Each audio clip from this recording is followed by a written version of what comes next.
I don't have to tell you what the implications of that would be if it turned out to be true. Third, and maybe most importantly, we got our first serious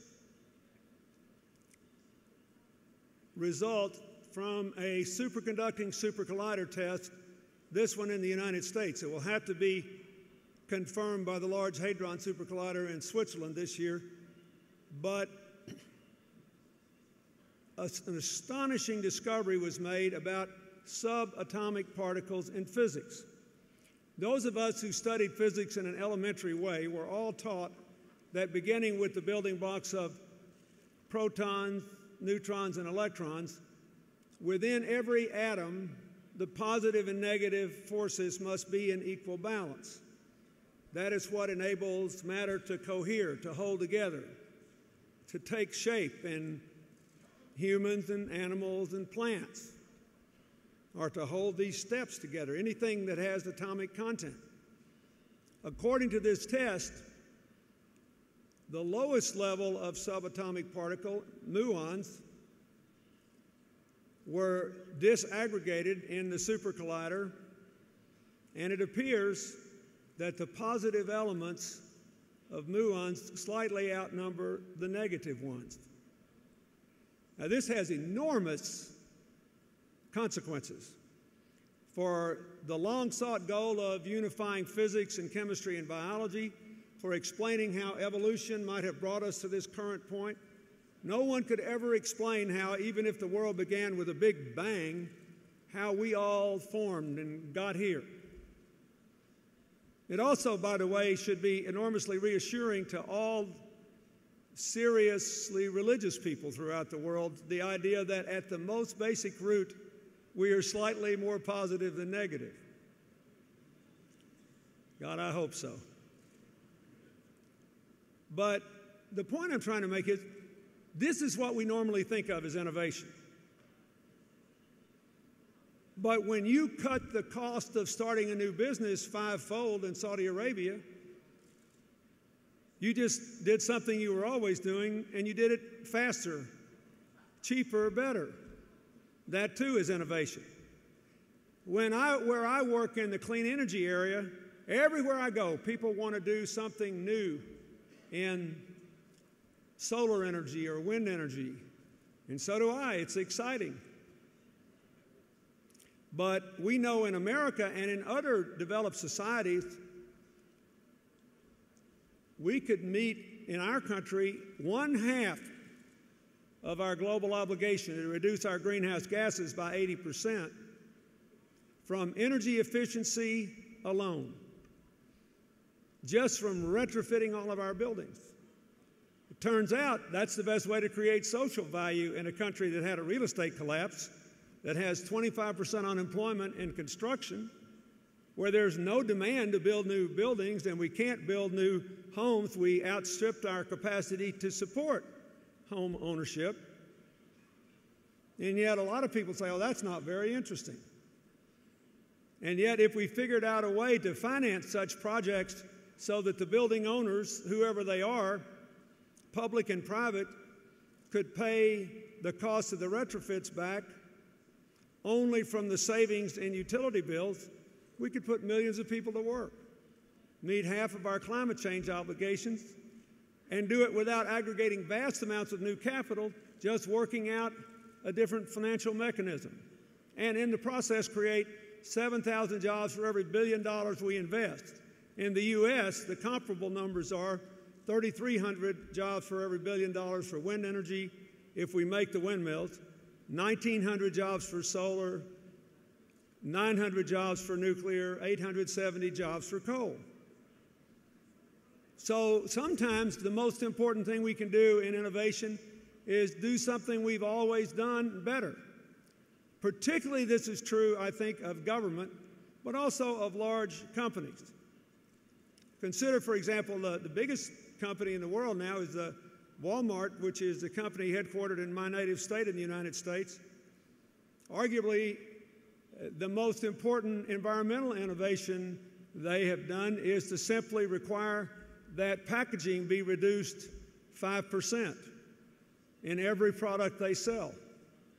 They saved 100 million miles of driving and took the equivalent of 211,000 trucks off the road, lowered the cost of the products to their customers, raised their own profits and their profile as a sustainable company, not by doing something dramatically new, but by doing something they'd been doing all along in a better way. And so I would say to all of you, we all love the big innovation, the big breakthrough. But I asked Amr how this 10 by 10 project was going on the World Bank rankings, and I think you moved in 5 years from 67th to 11th. Go back and analyze. You should analyze every single innovation adopted in the kingdom since then. Some of them are really big. Building 4 new cities, having a whole new energy policy, going to a sustainable, different, mixed-use energy policy, recognizing that your competitive advantage is not threatened if the world uses more solar, uses more wind, uses more nuclear, because there are lots of things that petroleum goes into, and because, most importantly, you have the lowest cost of extraction of oil from the ground of any country on earth by far. So when you look at this whole innovation thing, I don't say the big things are important. King Abdullah University is important. Creating a community where men and women can both be educated to the maximum degree of their capacities is important. Having an event here last night recognizing the fastest growing businesses in Saudi Arabia, and my standing here and I saw at least one lady on the stage with all the men, trying to tap into the potential of everyone. That's important. There are big invisible things, and then there are things that make a huge difference that don't seem so big, like cutting the time and the cost of starting a new business. Next point I'd like to make is that I think this whole region will find examples of what I do around the world. I try to create innovations that enable people to do things they're going to do anyway, faster, cheaper, better. That's what my foundation does. I try always to work with governments and with the private sector. And I have found in all my years in public life, as well as these years, that the problems of wealthy countries and the problems of poor countries are fundamentally different. And the problems of rising countries where there is considerable wealth but also considerable poverty are uniquely challenging because they have both. Let me tell you what I mean. A lot of my life now is spent in Haiti. And I think that those of us in our part of the world, and I see my very good friend, the longtime Prime Minister of Canada, Jean Chrétien here, we have a lot of Haitians in Canada and the U.S.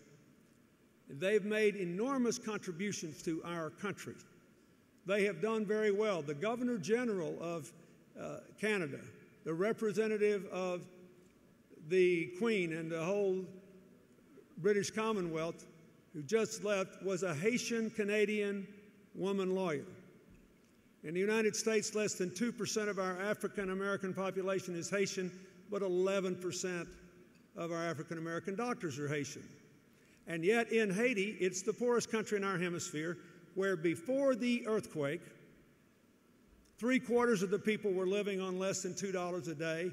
85% of the people had no access to electricity. Half the children never went to school. 200,000 children were sold into a form of servitude called the Rest-of-X system, so their parents would have enough money to pay the tuition to send the rest of their kids to school. Why? Because they have no education system, no health care system, no transparency in government, no 10 by 10 program looking at how to break the monopolies of the government and the old encrusted economic interests to lower the costs and speed the time of setting up new businesses. So when I work in Haiti, I try to create systems modern systems that give predictability and rewards to positive conduct. Now, if you take a well-developed country, and we'll use the United States, the problems are exactly the reverse. Once a country has reached a certain age, and we're the longest continuously existing representative democracy in history, and we're getting a little long in the tooth, even though we like to think of ourselves as a young country. We're a young civilization, but an old government. And if you look at us, what we need is not systems. We have systems. That systems that gave me, coming from a modest income, or Chrétien in Canada, coming from a family of 10 children and very modest means, a chance to live our dreams. Our systems worked. But at some point in the development of nations and civilizations, a resistance to continuous innovation sets in, because the people who run the systems that worked become more interested in preserving their power than advancing the purpose for which the institutions were established, more interested in holding on to the present than creating a future. And so in the United States, we have to improve our education system, our healthcare system, our energy system, our financial system, and the way our government works. We have to get America now in a comprehensive way back in the future business. When Saudi Arabia decided to do this 10 by 10 program, it really was a way of saying, we can't stay in the present. We can't just be the world's greatest oil-producing country. We have to build a diversified economy that has a higher percentage of our young people in the workforce and gives more of them a chance to develop their abilities. We have to put Saudi Arabia not in the present, but 20 years, 30 years from now, and work back to what we have to do to get to that future. We have to get in the future business. And of course, what you're finding here, what the Chinese are finding, what the Indians are finding, is that when you have great prosperity and still a lot of people who live in poor areas or rural areas, you're continuously doing both things. You have to both build institutions that work for people that are left out of prosperity, and you have to reform the institutions that you have to take the prosperous and make them engines of progress. So those are my thoughts about this. I think the most important thing is to recognize that in some way or another, the disaffected of the world who resort to violence, or those who manipulate them for their own political purposes, are able to succeed, one, because they're into innovation and they understand that the porousness of the world's borders and walls makes it possible for destruction to go forward as well as for building to go forward. But the seedbed on which they make this progress is the vast sea of humanity who have no sense that the future offers them what you believe it does and what brought you to this place today. Therefore, when you think about innovation, don't think about whether it's a massive breakthrough like learning something new about physics or astrophysics or biology that had never been known before, or something so mundane as cutting the cost fivefold of starting a new business in Saudi Arabia. Ask yourself, no matter what kind of innovation, does it create a future of shared prosperity and shared responsibility and a shared sense of community? Does it enable us to do something new or something old faster, less expensively, and better, so that we widen the circle of opportunity and participation? That is the ultimate objective of all innovation. And when you innovate, I would also say this, we also have to ask ourselves, Since change breaks the established mold, there will always be some losers from change. In the 15th century, Niccolo Machiavelli said, "There is nothing so difficult in all of human affairs than to change the established order of things. Because those who will gain are uncertain of their benefit, and those who will lose are certain of their loss." So we have to always be asking ourselves, if we reorganize the deck chairs of the Saudi ship, the American ship, the Middle Eastern ship, how do we make sure that people who have to change understand that they too can have a bright future in a new order? These are the things that I try to spend my life doing. You saw in the little film there, the Clinton Global Initiative tries to establish a network of people committed to social and economic innovation, where governments and NGOs and the private sector work together, not at cross purposes. And we've helped about 300 million people in 170 countries in the last 6 years. Our AIDS work proved that we could drastically cut the cost of medicine and save millions more lives for the same amount of money if we found an innovative way for people producing this medicine to make more money with a business model premised on huge volume and low profit margin instead of one based on small volumes and high profit margins. We try to do the same things in energy and, as I mentioned, proving that you can do little things that have big impacts. There are whole villages in India and Africa now in very poor areas that have proved that solar power can be economical for the poor as well as for the wealthy. So I ask you to think about all that. Innovation is at the key. We have to, all of us, create a continuous model of innovation. It's really just a nice way of saying we have to all be in the future business. I will just give you one last thing to think about. I was in Dubai recently for a conference of 22 countries in the Middle East and North Africa on the #1 new public health problem in this region. You are the only region in the world where the rate of diabetes is increasing faster than it is in the United States. And it is a devastating disease. So I was asked to come because we are working in the U.S. to try to turn this around among our young people. We now have young people as young as 9, 10 years old developing type 2 diabetes in the U.S. This could interrupt the future progress of the whole region if it becomes a true epidemic. Already it adds $150 billion a year to healthcare costs in America. You do not have to find a cure for diabetes.